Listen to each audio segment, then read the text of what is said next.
एक गांव में एक किसान रहता था। उसका नाम रामनाथ था। उसका गांव में एक खेत था। एक बार फसल बोने के कुछ दिनों बाद उसके खेत में चिड़िया ने घोंसला बना लिया और चिड़िया उसके खेत में फसल के बीच में रहने लगी थी। कुछ समय बाद चिड़िया ने घोंसले में अंडे दिए। कुछ दिनों बाद अंडों में से बच्चे निकल आए। वे बड़े मज़े से उस खेत में अपना जीवन जीने लगे। कुछ महीनों बाद रामनाथ के खेत की फसल काटने का समय भी आ गया।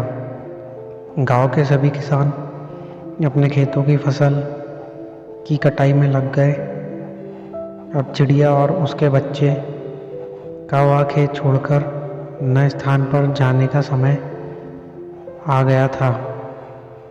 एक दिन खेत में चिड़िया के बच्चे ने किसान रामनाथ को यह कहते सुना कि कल मैं फसल कटाई के लिए अपने पड़ोसी से पूछूंगा और उसे खेत में भेजूंगा।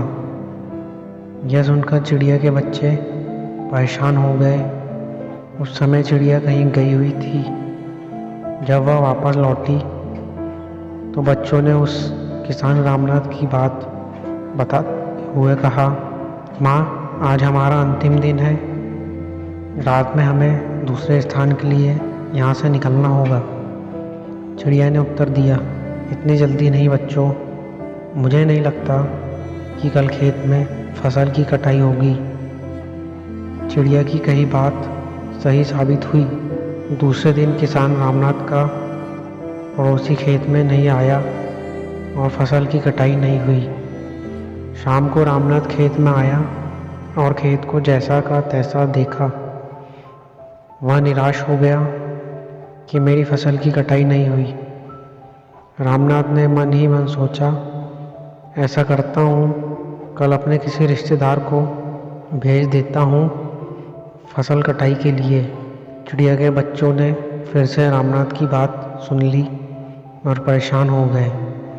जब चिड़िया को उन्होंने ये बात बताई तो वह बोली, तुम लोग चिंता मत करो, आज रात हमें जाने की ज़रूरत नहीं है। मुझे नहीं लगता कि रामनाथ का रिश्तेदार आएगा फसल काटने। ठीक ऐसा ही हुआ और रामनाथ का रिश्तेदार अगले दिन खेत नहीं पहुंचा। चिड़िया के बच्चे हैरान थे कि उसकी माँ की हर बात सही हो रही है। अगली शाम जब रामनाथ खेत आया तो खेत की वही स्थिति देख फिर निराश हो गया।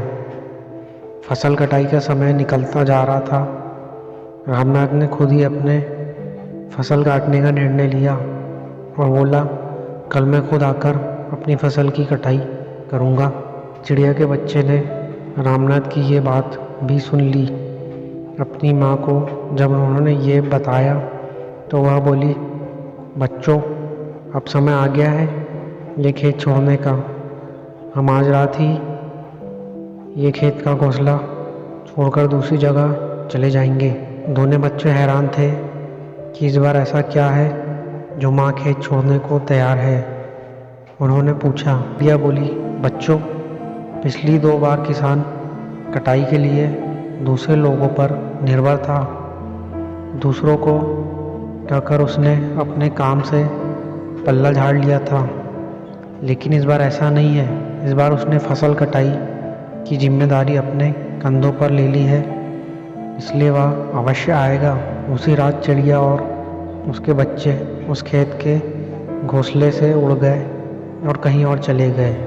इस कहानी से हमें यह पता चलता है कि दूसरे की सहायता लेने में कोई बुराई नहीं है, किंतु यदि आप समय पर काम शुरू करना चाहते हैं कि हमारा काम समय पर पूरा हो जाए तो उस काम की जिम्मेदारी स्वयं लेनी होगी। दूसरे लोग भी मदद उसी की करते हैं जो अपनी मदद खुद करता है।